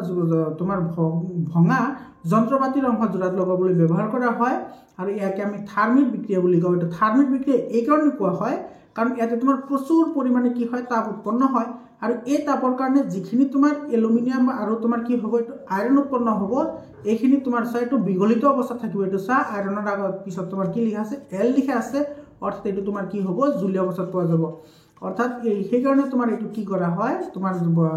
ৰেল লাইন জোৰা লগাবলৈ ব্যৱহাৰ কৰা হয় এই বিক্ৰিয়াটো তোমালোকে মনত ৰাখিবা আৰু ইয়াতে তোমাৰ যেটো ধাতুৰ শোধন যেটো কপাৰ ধাতুৰ শোধন আছে তোমালোকে এই বিক্ৰিয়াটো চাই যাবা বহুত ইম্পৰ্টেন্ট হয় ইয়াৰ পিছত চোৱা তোমাৰ ইয়াৰে পৰা তোমাৰ এটো চোৱা তোমাৰ এইখিনি তোমালোকে মনত ৰাখিবা কেনেকৈ কাৰ্বনৰ জকা লিখা হয় এইখিনি মনত ৰাখিবা এইখিনি তোমাৰ দৰকাৰী হয় আৰু তোমাৰ ইয়াতে চোৱা যেটো সাইক্লোহেক্সেন আছে এটো এটা তোমাৰ এলকেন যৌগ হয় এৰ পিছত চোৱা তোমাৰ এলকেন এলকিন আৰু এলকাইন কি হয় এটোৰ ওপৰত মই অলৰেডি ভিডিও এটা আপলোড কৰিছো তোমালোকে যদি চোৱা নাই তেতিয়া ভিডিওটো চাই লবা তোমালোকৰ কনসেপ্টখন ক্লিয়াৰ হৈ যাব আৰু ইয়াৰ পিছত তোমাৰ এটা চাব লাগিব যেটো তোমাৰ বেনজিনৰ গঠন এটো এটা তোমাৰ এলকিন যৌগ হয় মানে এটো তোমাৰ দ্বিবান্ধনী থাকিব আৰু সাইক্লোহেক্সেনত এক বান্ধনী থাকে এটোৰ সংকেতটো মনত ৰাখিবা আৰু ইয়াৰ যেটো গঠন এটো যেটো চক্ৰীয় গঠন আছে গঠনটো মনত ৰাখিবা ইম্পৰ্টেন্ট হয় ঠিক আছে ইয়াৰ পিছত চোৱা এই যেটো কাৰ্যকৰীমূলক আছে কাৰ্যকৰীমূলকটো মনত ৰাখিবা এটো চোৱা এলকহলৰ কাৰ্যকৰীমূলক হৈছে OH এলডিহাইডৰ কাৰ্যকৰীমূলক হৈছে CHO কিটনৰ কাৰ্যকৰীমূলক হৈছে CO আৰু কাৰ্বক্সিলিক এসিডৰ কাৰ্যকৰীমূলক হৈছে COOH তোমালোকে এইখিনি মনত ৰাখিবা কাৰ্যকৰীমূলক কিন্তু বহুত ইম্পৰ্টেন্ট হয় তোমালোকৰ পৰীক্ষাত ইয়াৰ পৰা কোৱেশ্চন আহিব পাৰে তো তোমালোকে এইখিনি ভালদৰে চাই যাবা ইয়াৰ ডেফিনিশনটো চাই যাবা তেতিয়া চোৱা যেটো সমগণীয় শ্ৰেণী আছে সমগণীয় শ্ৰেণীৰ বিষয়ে তোমালোকে এই যেটো পেজ আছে এই পেজটো ভালদৰে পঢ়ি যাবা আৰু এই এক্সাম্পলটো তোমালোকে চাই যাবা বহুত ইম্পৰ্টেন্ট হয় আৰু যেটো সমগণীয় শ্ৰেণীৰ যিখিনি ক্যাৰেক্টাৰ আছে অৰ্থাৎ তোমাৰ যিখিনি বৈশিষ্ট্য আছে অলৰেডি মই ভিডিও আপলোড কৰিছো তোমালোকে ভিডিও চাই লবা প্লেলিস্ট বনোৱা আছে তোমালোকে তাতে গলে গোটেইখিনি পাই যাবা ইয়াৰ পিছত চোৱা কাৰ্বন যৌগৰ ধৰ্ম এইটো সব বহুত ইম্পৰ্টেন্ট হয় এটো তোমাৰ এই বছৰ প্ৰিবুট এক্সামিনেশনত বহুত জিলাত আহিছে যে এই ৰিঅ্যাকশন কেটাৰ পৰা তুমি কি ক'ব পাৰা ইয়াতে চোৱা কাৰ্বনক যেতিয়া তোমাৰ অক্সিজেনৰ লগত দাহিত কৰা হয় অৰ্থাৎ কাৰ্বনক যেতিয়া দাহিত কৰা হয় কাৰ্বন ডাই অক্সাইড তাপ আৰু পোহৰ উৎপন্ন হয় মিথেন গেছক তোমাৰ অক্সিজেনৰ লগত বিক্ৰিয়া কৰিলে অৰ্থাৎ মিথেন গেছক যেতিয়া দহন কৰা হয় কাৰ্বন ডাই অক্সাইড ওয়াটাৰ তাপ আৰু পোহৰ উৎপন্ন হয় আৰু এটো হৈছে তোমাৰ ইথানল এটো এটা এলকহল যৌগ হয় অক্সিজেনৰ লগত বিক্ৰিয়া কৰিলে তোমাৰ কাৰ্বন ডাই অক্সাইড ওয়াটাৰ তাপ আৰু পোহৰ কি হয় উৎপন্ন হয় তো এই ৰিঅ্যাকশন কিটা তুমি চাই যাবা আৰু সংপৃক্ত আৰু অসংপৃক্ত হাইড্ৰকাৰ্বন কি হয় হেতু তোমালোকে জানাই এতিয়া চোৱা তোমাৰ এই ৰিঅ্যাকশনটো তুমি মনত ৰাখিব লাগিব এটো তোমাৰ কি হয় চোৱা এটা তোমাৰ কি হৈছে এটো আছে তোমাৰ ইথানল এটো হৈছে এলকহল যৌগ এটো কি যৌগ এলকহল যৌগ যেতিয়া এলকহল যৌগ যেতিয়া তোমাৰ ক্ষাৰকীয় পটাছিয়াম পাৰমেংগানেট বা পটাছিয়াম ডাইক্ৰোমেটৰ উপস্থিতিত তাপ দিয়া হয় তেতিয়াহ'লে এটো তোমাৰ কাৰ্বক্সিলিক গ্ৰুপলৈ পৰিৱৰ্তন হয়। এটো এটো হৈছে তোমাৰ ইথানোয়িক এসিড, এটোৰ নাম হৈছে ইথানোয়িক এসিড। অৰ্থাৎ তোমাৰ আছিল কি এলকহলৰ পৰা হল কি কাৰ্বক্সিলিক এসিড। এই বিক্ৰিয়া তোমাৰ কি হৈছে চোৱা, ইয়াতে তোমাৰ অক্সিজেন আছিল এটা, ইয়াতে অক্সিজেন আহিছে দুটা, অর্থাৎ অক্সিজেন কি হয়েছে ইয়াতে যোগ হয়েছে, আর অক্সিজেন যোগ হলে তাক আমি কি বলি কও, জারণ বলি কও। অর্থাৎ এই যেটো বিক্রিয়া আছে সেটো তোমার কি বলি কোৱা হয়, হাইড্রোকার্বনের জারণ বিক্রিয়া। হাইড্রোকার্বনের কি জারণ বিক্রিয়া। আর ইয়াতে তুমি মনত রাখিবা যেটো পটাছিয়াম পারম্যাঙ্গানেট আছে বা পটাছিয়াম ডাইক্রোমেট আছে সেইবোৰে তোমাৰ কি হিচাপে কাম কৰে, জাৰক পদাৰ্থ হিচাপে কাম কৰে। মই তোমালোকক বাৰে বাৰে কৈ আছো, জাৰক পদাৰ্থ মানে বেলেগক অক্সিজেন দিয়া, বেলেগক অক্সিজেন দিয়া। তো ইয়াতে চোৱা যেটো তোমাৰ এলকহল আছিল সেই এলকহলত এটা অক্সিজেন আছে আৰু কাৰ্বক্সিলিক এসিডত তোমাৰ দুটা অক্সিজেন আছে। ইয়াৰ পৰা তোমাৰ এই অক্সিজেনটো আহিল কৰ পৰা, সেই অক্সিজেনটো আহিছে তোমাৰ এই পটাছিয়াম পাৰমেংগানেট বা পটাছিয়াম ডাইক্ৰোমেটৰ পৰা। এলকহলে অক্সিজেন গ্ৰহণ কৰিছে, গ্ৰহণ কৰি এটো কাৰ্বক্সিলিক এসিডলৈ কি হৈছে পৰিৱৰ্তন হৈছে, যাক আমাৰ কি বুলি কোৱা হয় হাইড্ৰোকাৰ্বনেৰ জাৰণ বিক্ৰিয়া বুলিও কোৱা হয়। এৰ পিছত চোৱা যোগাত্মক বিক্ৰিয়া। তো যোগাত্মক বিক্ৰিয়া তোমাৰ কি হয়, যিবোৰ তোমাৰ অসম্পৃক্ত হাইড্ৰোকাৰ্বন আছে, মনত ৰাখিবা যোগাত্মক বিক্ৰিয়া কেৱল অসম্পৃক্ত হাইড্ৰোকাৰ্বনেহে দেখুৱাব পাৰে। তো যিবোৰ অসম্পৃক্ত হাইড্ৰোকাৰ্বন মানে তোমাৰ ডাবল বন্ড নহলে ট্ৰিপল বন্ড আহিব। তো ডাবল বন্ড নহলে ট্ৰিপল বন্ডৰ লগত তোমাৰ সদায় হাইড্ৰোজেন যোগ হ'ব, লগতে তোমাৰ নিকেল বা পেলাডিয়াম অনুঘটক ব্যৱহাৰ কৰা হয়। বহুত ইম্পৰ্টেন্ট হয়, তোমালোকে এটো মনত ৰাখিবা।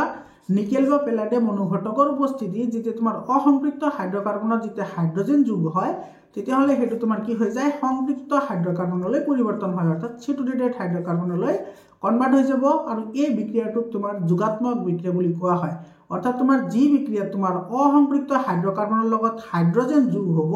হেতুকে আমি যোগাত্মক বিক্ৰিয়া বুলি কম। তো এটো মনত ৰাখিবা। আৰু ইয়াতে তোমাৰ চোৱা যেটো তোমাৰ উদ্ভিদজাত যিবোৰ তেল আছে হেতুৰ স্বাস্থ্যৰ পক্ষে তোমাৰ কি হয়